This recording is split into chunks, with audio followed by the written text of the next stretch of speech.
Juan 9 del 13 al 23. Juan capítulo 9 versículos del 13 al 23. Con la de hoy se cumplen 70 predicaciones acerca del Evangelio de Juan.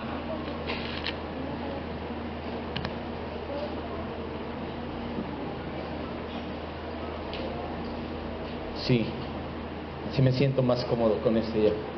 Juan.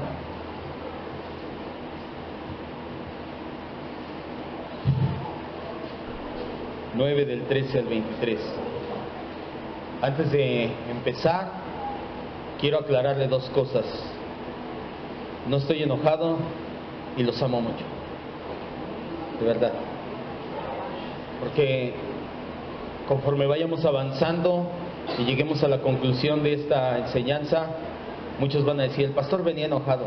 O, ¡ay! No estoy enojado y de verdad los amo en Cristo muchísimo.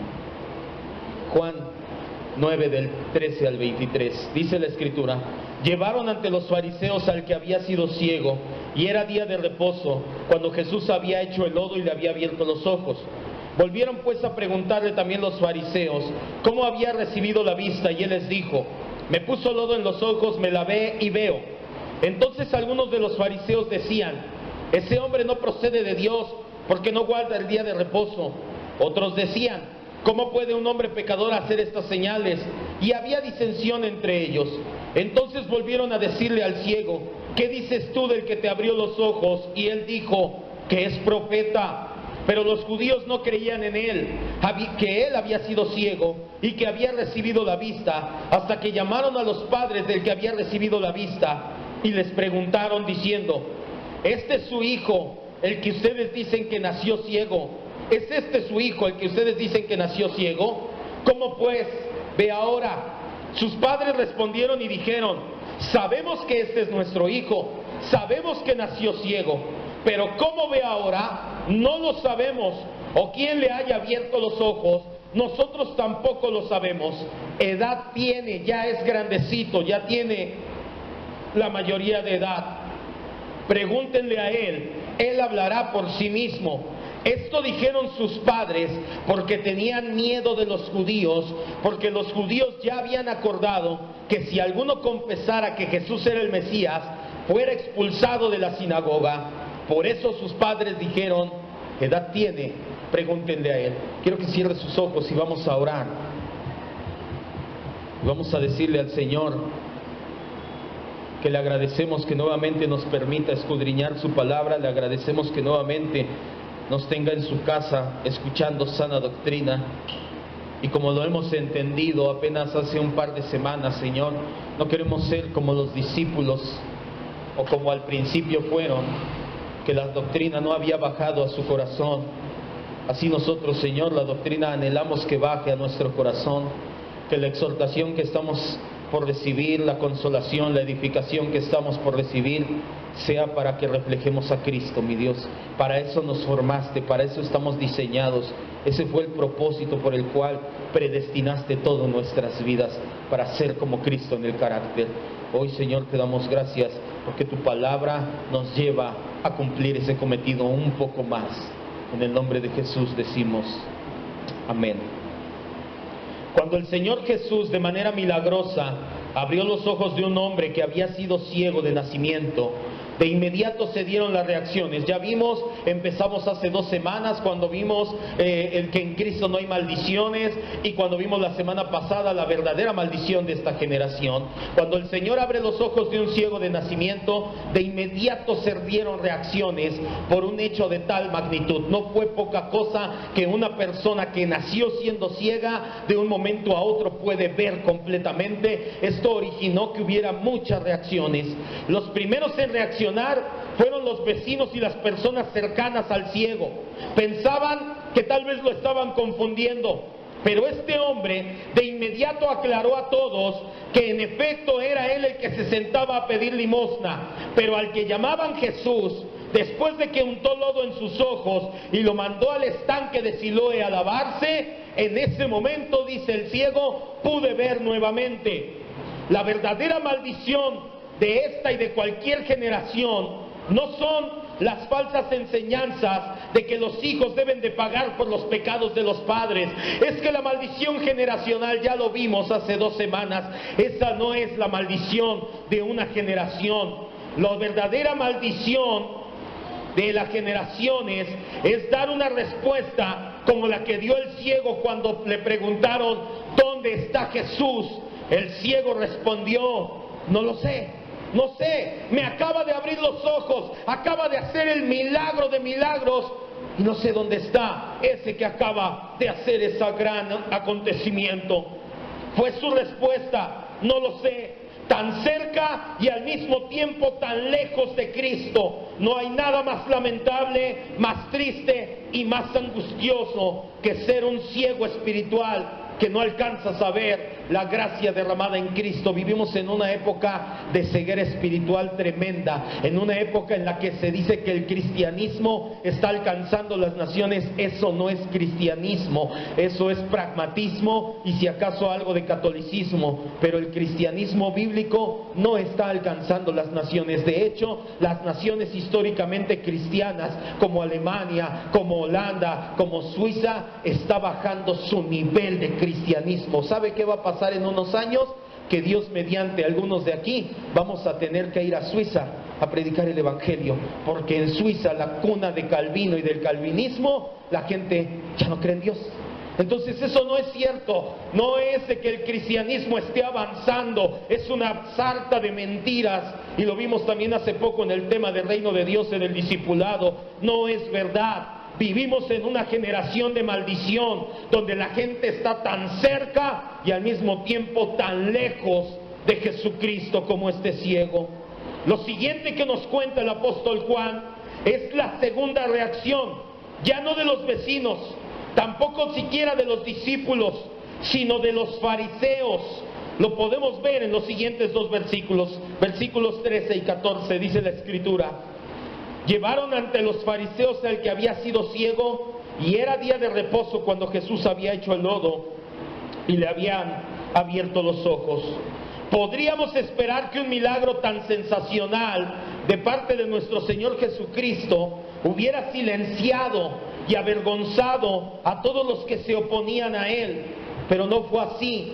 Tuvo el efecto contrario.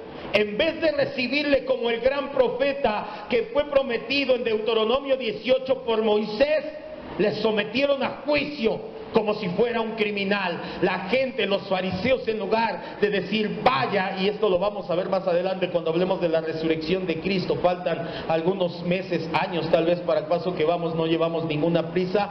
Dice la Escritura, en la Escritura paralela a Juan en Mateo 27, que los fariseos, el sumo sacerdote Anás y Caifás se dieron cuenta que resucitó, se dieron cuenta de las señales y de todos modos dijeron: no, aquí hay dinero, digan que robaron el cuerpo de Jesús.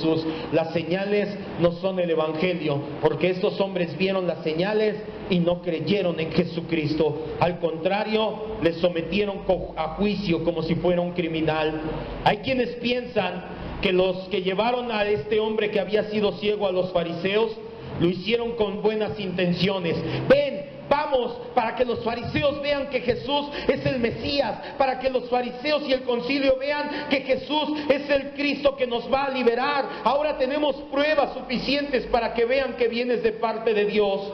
Otros piensan que no, que al contrario, que lo hicieron con una mala intención de desprestigiar a Jesús. Ven, vamos, para que caiga en alguna contradicción y Él sea desprestigiado. Del texto no podemos deducir cuál fue el motivo por el cual lo llevaron. Quizás simplemente pensaba la gente: es un caso tan asombroso que se oiga hablar de un ciego que ha sido sanado, que merece que se le dé una investigación a fondo.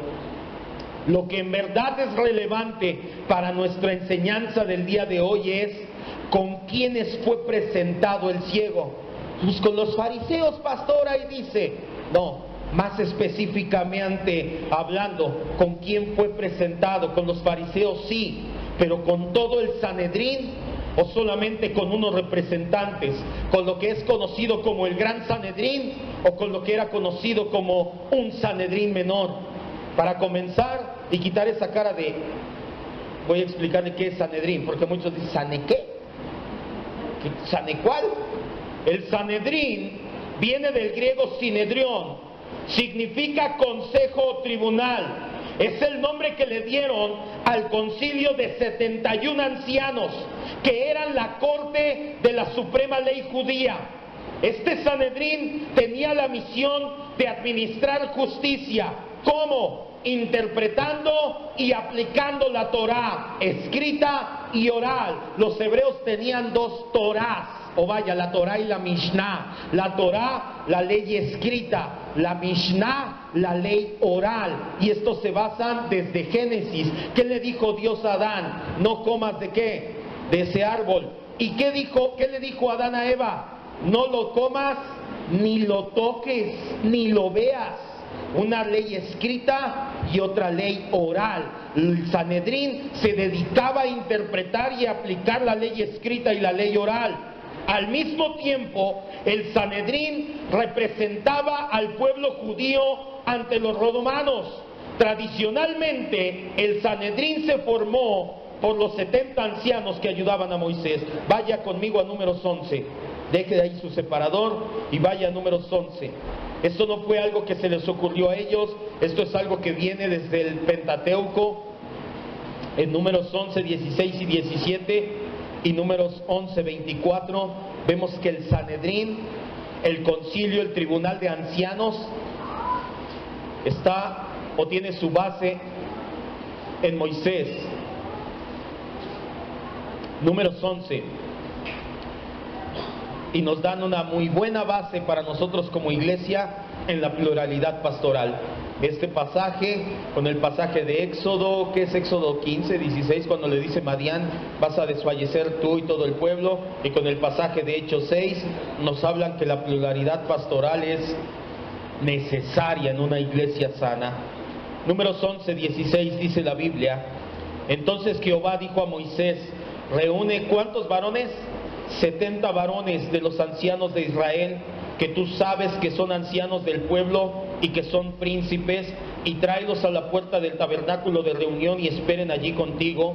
Y yo descenderé y hablaré allí contigo, y tomaré de tu espíritu, de tu mentalidad, de tu esencia, no literalmente de su neuma, de su espíritu como tal, y tomaré de tu mentalidad que está en ti y la pondré en ellos, y llevarán contigo la carga del pueblo. No la llevarás, ¿qué dice? Tú solo. Un solo pastor en la iglesia no es sano, no es bíblico. Por muy buenas intenciones y que nunca te desvirtuaras, que lo veo muy difícil, el cansancio te puede terminar. Versículo 24 ahí mismo dice: y salió Moisés y dijo al pueblo las palabras del Señor, y reunió a los 70 varones de los ancianos del pueblo y los hizo estar alrededor del tabernáculo. ¿Qué pasó en la época de Moisés? El Señor saca al pueblo de Israel, ve que Moisés tiene una tarea muy grande, gobernar a 2 millones de personas, ser juez para ellos, aproximadamente 2 millones de personas, dicen los eruditos que salieron en el Éxodo. Y entonces el Señor le dice, reúnete 70 ancianos. Eran 71 miembros, porque incluían a Moisés de manera simbólica. Decían, a ver, en el Pentateuco, en la Torá, vemos que eran 70 más Moisés, 71. Entonces vamos a tener un sumo sacerdote y 70 ancianos, 71 miembros del Sanedrín. El alcance judicial del Sanedrín era muy grande.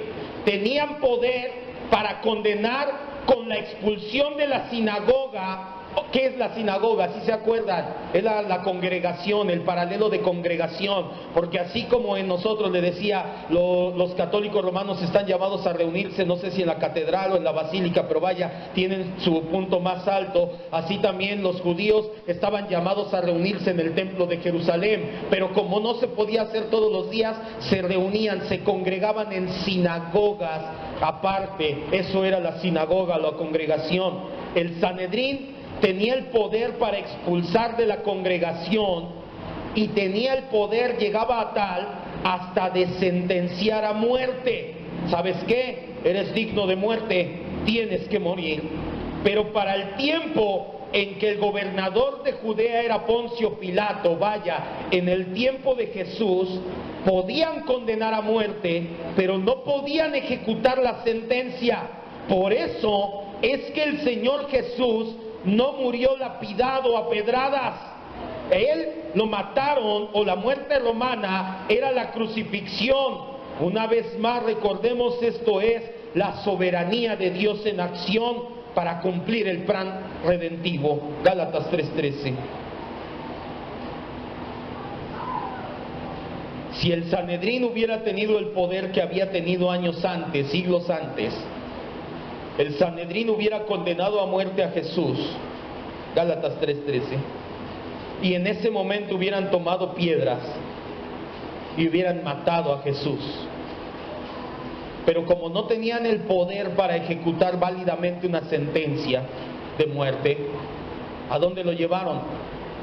Con Poncio Pilatos.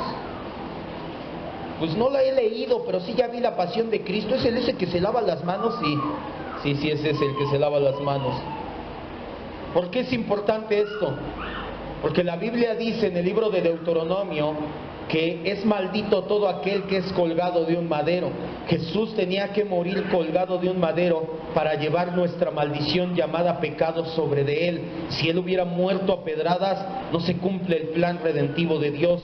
Por eso es que Dios tiene todo perfectamente planeado. Gálatas 3:13 rápidamente dice: Cristo nos compró de la maldición de la ley, porque se hizo por nosotros maldición. ¿Cómo? Porque escrito está, ¿qué? Maldito todo el que es colgado de un madero. Ahora bien, quiero que me vea, ahorita va a entender por qué se junta todo esto. No es probable que el Consejo de 71 miembros se haya reunido para tratar el asunto.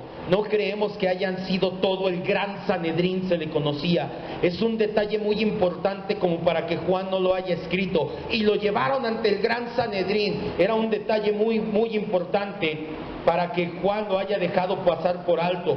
Lo más factible es que haya sido un grupo pequeño comisionado por el Sanedrín, en el cual algunos de los miembros estaban presentes. ¿Sabes qué? Somos 71 ancianos, ustedes 20, junto con estos otros escribas, vayan y vean qué es lo que está pasando con este hombre.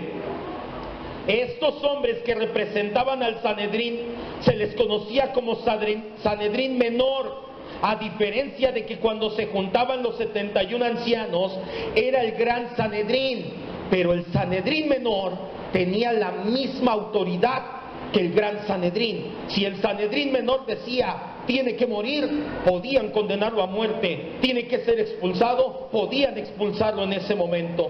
Un poco más adelante vamos a ver la relevancia de esto en nuestra enseñanza, de hablar, aunque sea ligeramente, del Sanedrín. Otro hecho que no debemos dejar pasar por alto es que este pequeño juicio de los fariseos fue llevado a cabo en día domingo, el día después del día de reposo, el día después de que se hizo el milagro. ¿Cuándo se hizo el milagro? En un día de reposo. ¿Por qué tuvo que ser un día después? Porque ningún Sanedrín, ni el mayor ni el menor, se hubieran reunido ni para eso ni para ninguna otra cosa. Aquí estoy, quiero que me vea, ya tiene calor. ¿Sabe que se le había dicho, los judíos, el Sanedrín, ni siquiera se veían al espejo en Shabbat? Porque decían, puede que te veas despeinado y te den ganas de arreglarte. Y arreglarte es trabajo, y trabajar en Shabbat es pecado. Entonces, no te veas al espejo en sábado. Hay gente aquí que parece que no nos vemos ni un día. No es cierto. No es cierto.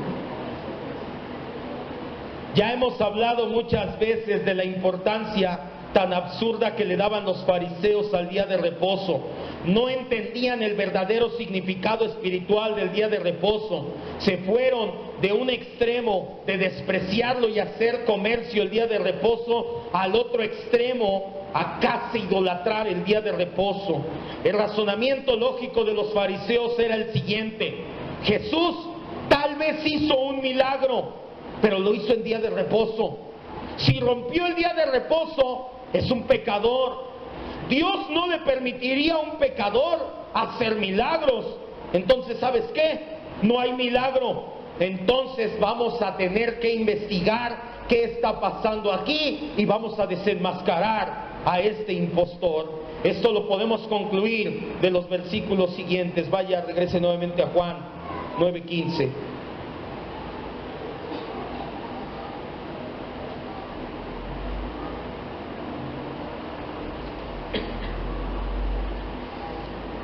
Juan 9:15 dice: volvieron pues a preguntarle también los fariseos cómo había recibido la vista el ciego, y el ciego les dijo: me puso lodo sobre los ojos, me lavé y veo. No creían que el hombre hubiera nacido ciego, estaban prejuiciados por completo. No los movía la prudencia de saber la verdad. ¿Por qué estaban investigando? ¿Porque querían saber la verdad? No. Los motivaba la incredulidad. Ahorita voy a demostrar que está mintiendo, pensaban ellos. Por la respuesta del hombre que había sido ciego, podemos ver que el hombre se estaba volviendo precavido. A sus vecinos casi les hizo la mímica. No, estaba yo ahí tirado como siempre, y me acuerdo, y pasó, y me dijo, y me envió. Con los judíos, con el Sanedrín menor, resume las palabras y las sopesa. Ya nada más dice: estaba, me echó lodo, me lavé y veo. Ya, nada más así de rápido. Ya ni siquiera menciona el nombre de Jesús. En el versículo 16 encontramos lo que muchos teólogos han llamado la batalla de los silogismos. ¿Qué es un silogismo para empezar? Un silogismo es un razonamiento formado por dos premisas. Si los hombres mueren y Olaf es hombre, Olaf va a morir. Eso es un silogismo. Tengo dos premisas y con esas dos premisas emito un juicio. El versículo 16 vemos dos silogismos. Vamos a leerlo. Entonces algunos de los fariseos decían: este hombre no procede de Dios, porque no guarda el día de reposo. Otros decían: ¿cómo puede un pecador hacer estas señales? Y había bronca entre ellos. El primer silogismo fue, primer premisa: todos los que vienen de Dios guardan el día de reposo. Segunda premisa: Jesús no guarda el día de reposo. Conclusión: este hombre no viene de Dios, porque guardaría el día de reposo. En apariencia parece un razonamiento lógico, como silogismo tiene validez, pero esto no significa que la conclusión sea verdadera. Mucho ojo, los silogismos muchas veces se utilizan para querer refutar sin argumentos. Te dicen: ¿Dios es todopoderoso? Sí. ¿Dios puede crear una piedra tan grande que lo aplaste? Sí. Entonces no es todopoderoso. Eso es un silogismo. Utilizas dos premisas para llegar a una conclusión que tú quieres adelantar, pero no quiere decir que Dios no sea todopoderoso. Igual el silogismo no significa que su silogismo tenga validez, que su conclusión sea verdadera, por el sencillo hecho de que la primer premisa carece de fuerza. Ellos, a lo que le llaman día de reposo, no es lo que Dios quería. Ellos hablaban de sus tradiciones. Marcos 2:23.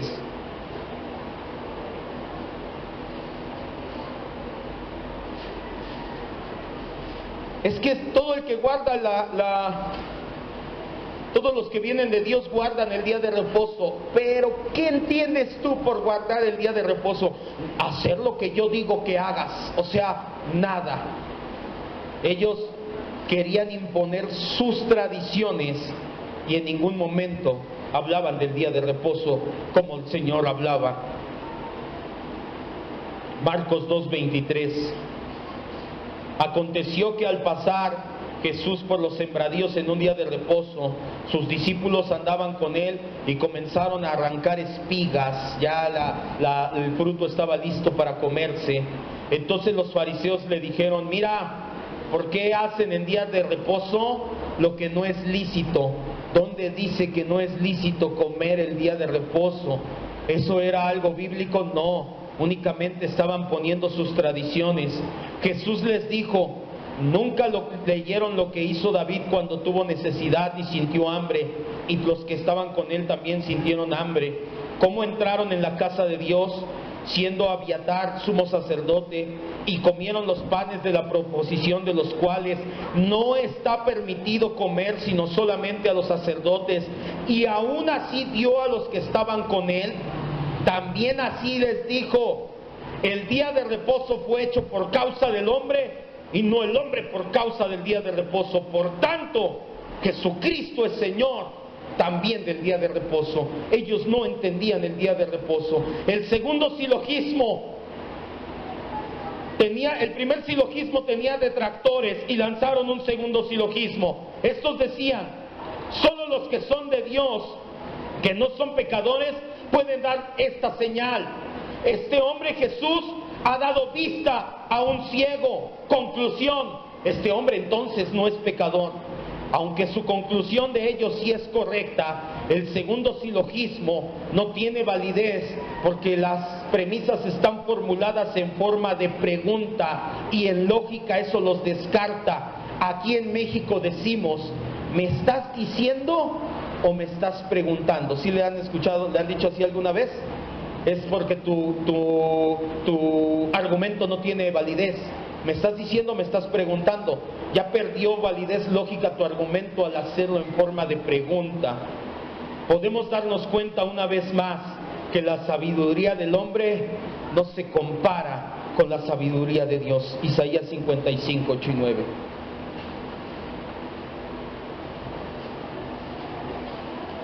Isaías 55, 8 y 9. Hubo una batalla de silogismos. Uno tenía las premisas equivocadas, el otro llegó a la conclusión correcta, pero sus premisas estuvieron mal formuladas. ¿A qué nos lleva todo esto? A que lo sensato del hombre, a que la sabiduría del hombre no se compara nada con la sabiduría que Dios tiene. Isaías lo ejemplifica de manera magistral. Isaías 55, 8 y 9 dice: porque mis pensamientos, dice el Señor, al pueblo no son sus pensamientos, ni sus caminos son mis caminos, dice el Señor. Como son más altos el cielo que la tierra, así mis caminos más altos que sus caminos, y mis pensamientos son más altos que sus pensamientos. Isaías dice: nosotros razonamos aquí en el suelo, pero Dios, sus pensamientos y su sabiduría está tan lejos como está el suelo del cielo. Esta lucha de silogismos tenía dividida la opinión de los fariseos que venían representando al Sanedrín. Como no se ponían de acuerdo, volvieron a interrogar al ciego. Versículo 17, Juan 9, 17.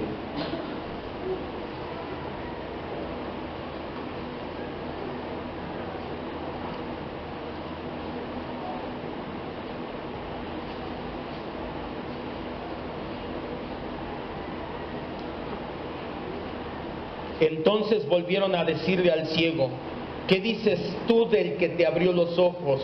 El ciego dijo que es profeta. La pregunta admite en cierta medida un milagro. Bueno, a ver, te abrieron los ojos, hay milagro. Sin embargo, la pregunta va cargada de escepticismo, si no tanto a la obra de Cristo, sí a la persona, porque son renuentes. En ningún momento le dicen: ¿qué dices tú de Jesús?, sino ¿qué dices del que según te abrió los ojos?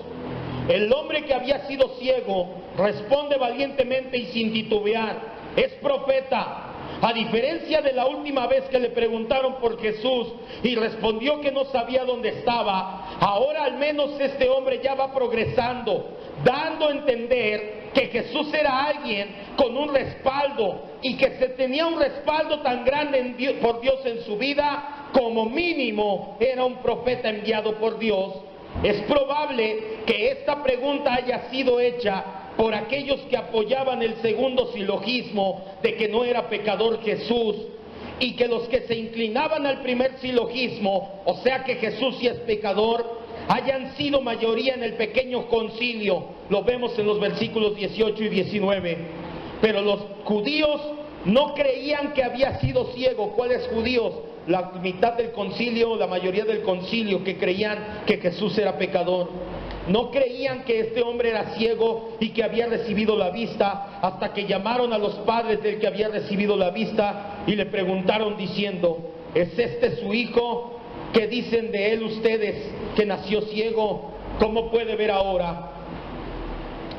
En su intento de desacreditar el milagro y a Jesús, los fariseos al fracasar en la ruta directa interrogando al ciego, van por una ruta indirecta y ahora interrogan a sus padres. No creían que había nacido ciego, pensaban que bien o no era él el ciego, que tal vez agarraron un hombre que se parecía mucho, o que siempre había engañado a la gente diciendo que era ciego para no trabajar y poder mendigar. De esos vemos muchos en las esquinas pidiendo dinero, diciendo una limosna. Ahí hay videos que luego que dicen que no tienen piernas y los siguen a los hombres y se bajan de su carrito y tienen 2 piernas y una camioneta del año y más dinero que tú y yo juntos. Entonces estaban pensando que este hombre tal vez era una persona así. Procedieron entonces a interrogar a los padres del ciego. ¿Es su hijo el que dicen que nació ciego? Si es así, ¿cómo puede ver ahora? La respuesta y el motivo por el cual dieron esa respuesta nos va a amarrar nuestra predicación el día de hoy, versículos 20 al 23. Sus padres respondieron y les dijeron: sabemos que este es nuestro hijo y que nació ciego. ¿Cómo ve ahora? No lo sabemos. ¿Quién le abrió los ojos?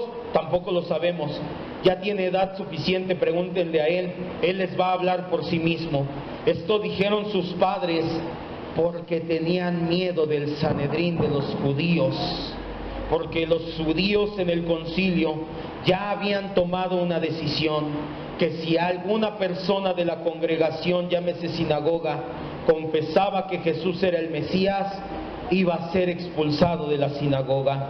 Por eso sus padres dijeron: edad tiene, pregúntenle a él. Sabemos que es nuestro hijo, respondieron.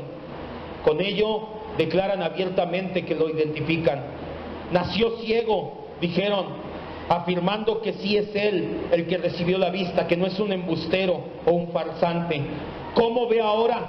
¿Quién le dio la vista? ¿Cómo le abrieron los ojos? No lo sé. Pregúntenle a él. Ya tiene edad suficiente. Lo que no se atrevieron a afirmar por cobardía, no por ignorancia, fue el hecho de cómo recuperó la vista. Sabemos que fue cobardía total por lo siguiente que narra el apóstol Juan.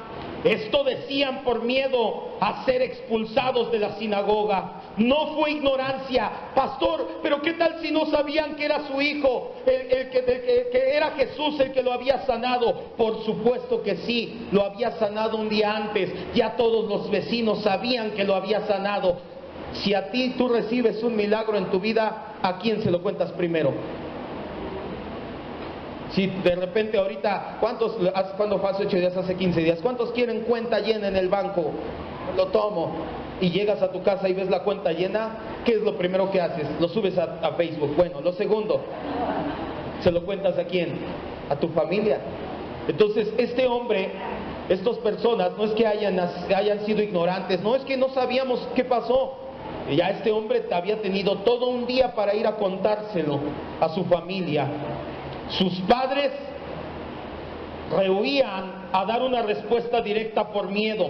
No querían ni siquiera insinuar, no iban a afirmar, iban a insinuar que Jesús es el Mesías, porque eso daría pie a que los expulsaran de la sinagoga. Y ese es otro punto a favor de creer que era un pequeño Sanedrín, que tenía autoridad como el Sanedrín mayor, de que quien de interrogar al ciego, a sus padres, encontrar culpables y echarlos fuera. Si no fueran representantes del Sanedrín, ¿qué temor podrían tener? Ninguno. El miedo a los judíos es un tema común en el Evangelio de Juan. ¿Por qué fue Nicodemo de noche con Jesús? Porque el miedo no anda en burro.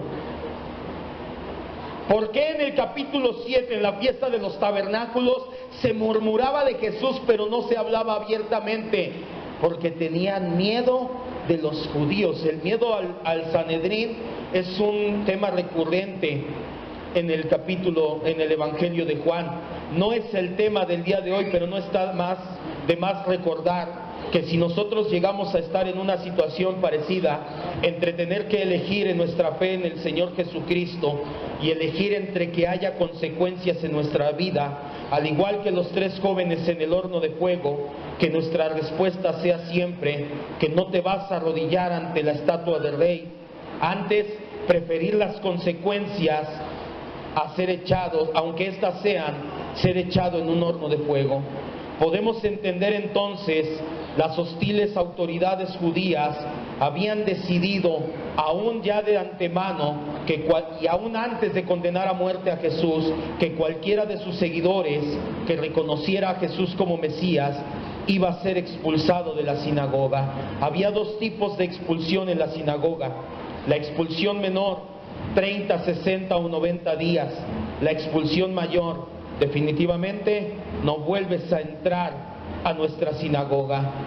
El relato sin duda da a entender que la excomunión en este caso era el segundo. Tenían miedo de ser expulsados definitivamente de la sinagoga. El que era expulsado de la sinagoga quedaba totalmente excluido de la vida religiosa, social, económica, política del país de Israel. Desde cualquier otro punto de vista, social, económico, religioso, los resultados eran espantosos, sobre todo para las personas que tenían tanta necesidad que dejaban que su hijo viviera pidiendo limosna. Si hubieran sido personas con dinero, hubieran dicho: no importa que me expulsen, de todos modos tengo dinero, mi hijo ni siquiera tiene que pedir limosna.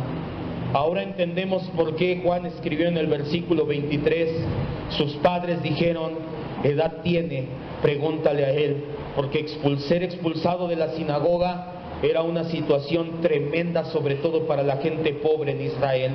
Podemos darnos cuenta que la institución que era la encargada de regular y supervisar la vida espiritual del pueblo, que es el Sanedrín, se embriagó de poder, se desvirtuó y utilizó su autoridad no para guiar en amor, sino para amedrentar con temor y amenazas al pueblo. Nosotros como iglesia, y por eso quería que entendiera primero qué es el Sanedrín, ponga mucha atención, y le recuerdo mucho mis palabras al principio, no estoy molesto y de verdad que le amo. Nosotros como iglesia también estamos llamados a aplicar disciplina, y es algo muy parecido. También manejamos dos tipos de excomunión: la excomunión menor, que es negar el sacramento de la Santa Cena, y la excomunión mayor, que es, de ser necesario, expulsar de la congregación a aquellas personas que se digan cristianas, pero que lleven una vida de pecados desvergonzados, impenitentes. ¿Qué es un impenitente? El que no se quiere arrepentir. Eso se lo dije en la mañana. No son miembros los perfectos, son miembros los pecadores que saben que se tienen que arrepentir. Pero los pecadores impenitentes que dicen: es mi vida y no te metes, así quiero vivirla, ese tipo de pecadores que no se quieren arrepentir son sobre de quienes se aplica la disciplina. No es oculto que estamos formando la membresía en la congregación, pero la membresía no es para poder aplicar disciplina. Este aspecto de la membresía solamente va a ser la consecuencia de aquellos que lleguen a ser miembros, pero que vivan en un pecado impenitente. El motivo real por el que estamos dándonos a la tarea de definir bíblicamente quiénes representamos, respaldados por la institución oficial llamada iglesia, quiénes somos los que representamos a Cristo y quiénes no lo hacen, es porque llegó el tiempo de dejar de jugar a ser cristianos. Al menos, si algo podemos tomar en cuenta de los padres del que había sido ciego, es que se tomaban en serio su vida espiritual. Tal vez por los motivos equivocados, tal vez por miedo, tal vez no por amor, pero de que tomaban en serio su vida espiritual, lo hacían de verdad, no estaban jugando. Sin embargo, el cristianismo en la actualidad y en nuestra congregación, no estoy hablando esta vez de los de afuera, estoy hablando también aquí adentro, es solamente una caricatura de lo que la Biblia nos dice que es ser cristianos. Lee el libro de Hechos y ve cómo vivían individualmente y en comunidad, y nuestra iglesia es una caricatura de lo que es el cristianismo verdaderamente, según la Biblia. Lo que la Biblia nos dice que es en realidad, nosotros solamente vivimos una caricatura. Queremos ser cristianos a nuestra manera, a nuestra forma, como yo creo que es posible. Pero solamente hay un tipo de cristianismo, el que Dios estableció en la Escritura. Lo demás es fuego extraño. No vayas, Levítico 10 y 11, el fuego extraño. Nadab y Abiú llevaron su propia manera de hacer las cosas. ¿Y sabes qué pasó? Fueron consumidos. No hay cristianismo a tu manera. O es el cristianismo bíblico o no eres cristiano. Y la membresía, es decir, llegó el tiempo de dejar de jugar a ser cristiano, tanto individual como colectivamente. La membresía, el ser cristiano genuino, representante de Jesucristo, respaldado por la única institución que tiene la autoridad para hacerlo, que es la iglesia. La membresía es la forma de tomar con la seriedad que se merece tu caminar en Cristo. Yo no sé ustedes, amados hermanos, pero yo no estoy jugando a ser pastor. Si para mí el ser pastor fuera un juego nada más, no hacemos membresía. Para nosotros sería una vida más sencilla.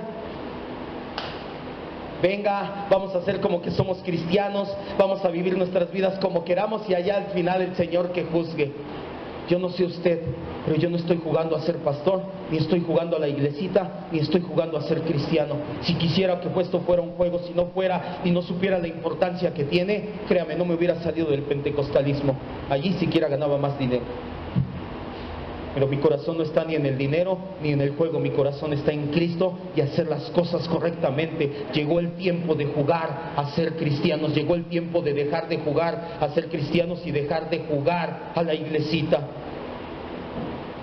Con el establecimiento de la membresía va a llegar el tiempo de su fin. Llegó al fin la época en la cual los cristinos, le llamaba así a los cristianos todos deformados, que les pusimos cristinos porque no son cristianos según la Biblia. Llega al final una época en la que los cristianos creen que pueden ser llaneros solitarios. Pero yo vivo mi vida perfectamente, pastor, pero no la vives en comunidad.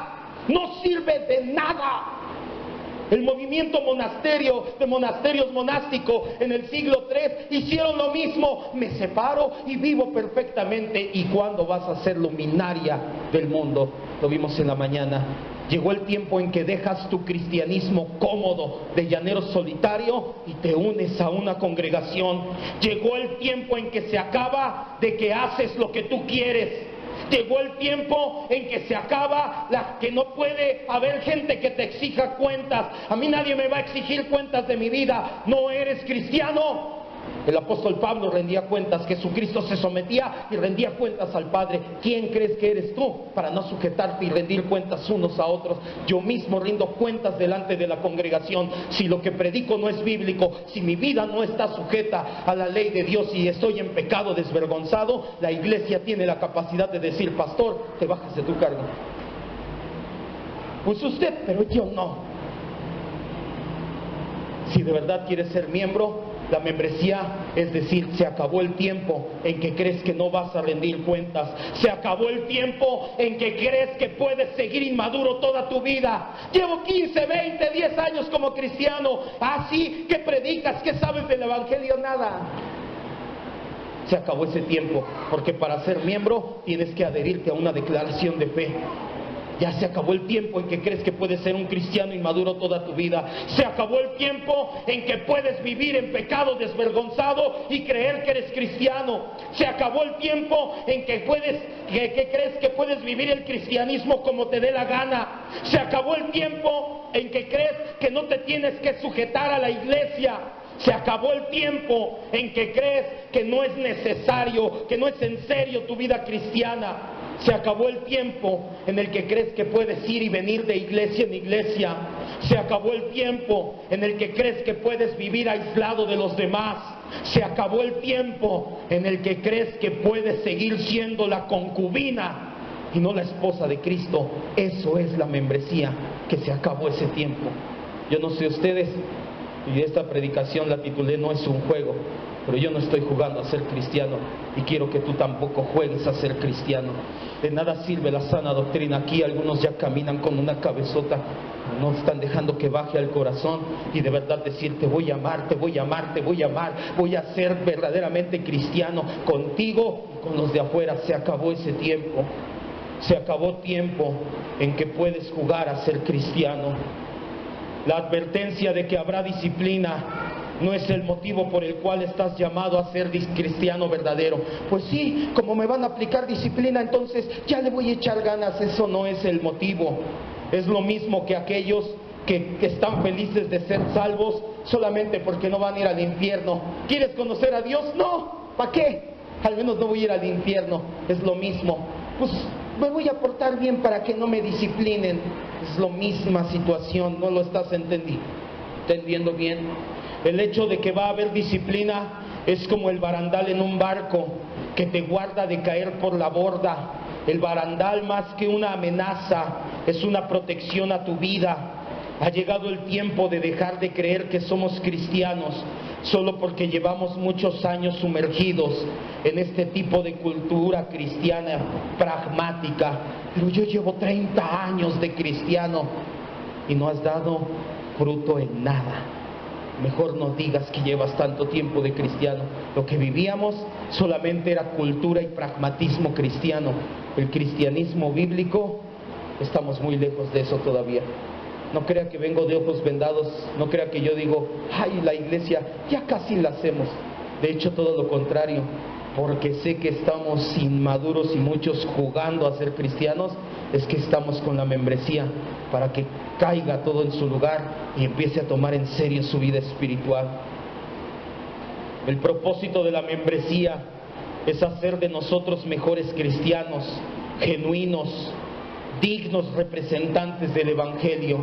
El propósito de la membresía, como veíamos en la mañana, es que lleguemos a ser luz en la noche oscura de esta generación. Quiero que cierre sus ojos y vamos a terminar ya.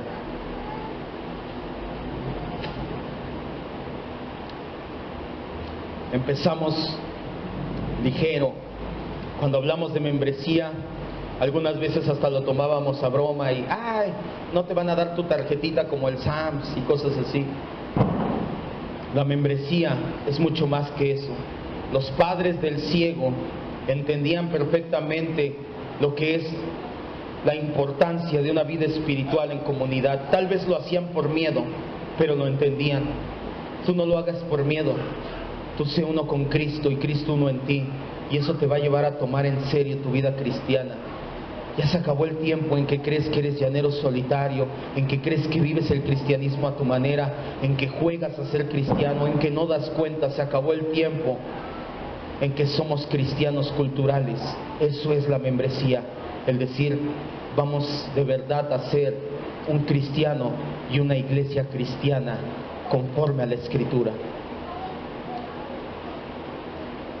Por eso te dije al principio de esta enseñanza: ni estoy enojado y te amo mucho. Por eso te predico esta enseñanza. Te lo repito, para mí sería más sencillo seguir como estábamos, unos discipulados y ya la hicimos, ya somos cristianos. ¿Cómo viven? No lo sé, pero somos cristianos. No se trata de eso. Yo tomo muy en serio mi vida espiritual. No tienes por qué hacer tú menos que eso. Y hoy en la mañana vimos el ejemplo magno de Jesucristo, la kenosis. Señor y Dios, te damos gracias nuevamente. Exhortas nuestra vida de manera contundente y directa. Si algo se ha de quedar en nuestra mente el día de hoy, si por algo conducimos la enseñanza como la conducimos, es para que nuestro corazón guarde que ha llegado el tiempo de dejar de vivir nuestra vida como queríamos, que se acabó el tiempo de jugar a ser cristianos, que entendamos que no es un juego, que esto es en serio, que somos representantes de Cristo, que somos la esposa de Cristo, no la concubina, no la amante, que somos verdaderamente luminarias en el mundo, no solamente chispitas intermitentes, que llevemos en nuestro corazón, Señor, que se acabó el tiempo de jugar a ser cristiano y ha llegado el tiempo de tomar en serio nuestro cristianismo, que se acabó el tiempo de brincar de iglesia en iglesia, que se acabó el tiempo de ser cristiano aislado como monje, que se acabó el tiempo de no rendir cuentas, que todo eso llega a su fin con la membresía. La membresía es la manera en que te decimos: Señor, estoy tomando en serio mi cristianismo privado, personal, y mi cristianismo en comunidad, porque van de la mano, no es nada el uno sin el otro. Que le rindo cuentas a toda la congregación como toda la congregación nos rinde cuentas unos a los otros. Se acabó el tiempo del juego. Gracias, Dios, por confrontar nuestras vidas. Gracias, Dios, por darnos la oportunidad, por darnos la bendición de estar en una iglesia en la cual hay membresía, en la cual se dice quiénes representan oficialmente al Señor Jesucristo, porque estamos respaldados por la autoridad divina que tú delegaste en la iglesia. Gracias, Dios.